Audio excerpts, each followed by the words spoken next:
So what will be the symptoms because of this condition? So please remember, it is absolutely asymptomatic condition.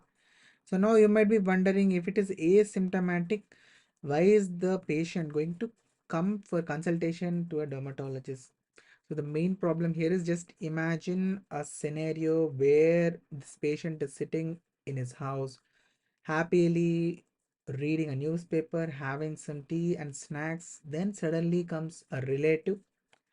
This relative is coming for the purpose of tea and snacks, but having the tea and snacks, he sees this person having some hyperpigmentation in the axilla, and he says that, oh my god, अरे ये क्या है, ये क्यों इतना काला है तुम्हारा axilla में, ऐसा बोलेगा.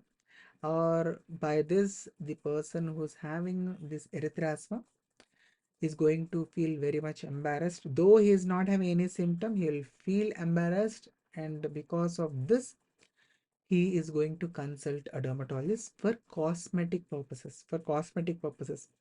Then what do?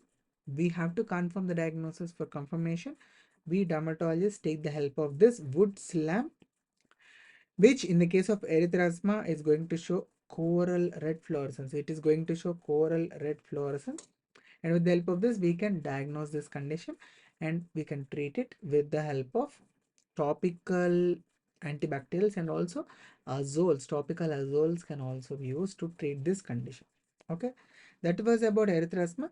Now coming to the rest of the other fluorescence colors which are mentioned, what is the diseases in which we can see this? So in P. versicolor, remember pityriasis versicolor, yellow fluorescence will be seen. Blue fluorescence is seen in tinea capitis. Do you remember this?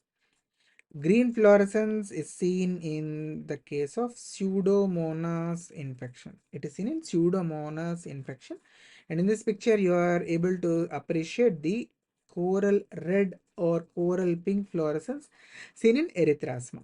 Okay, so this is the previous year question we have discussed in this video. I hope this video was helpful. If it was, please do like it and share it among your friends.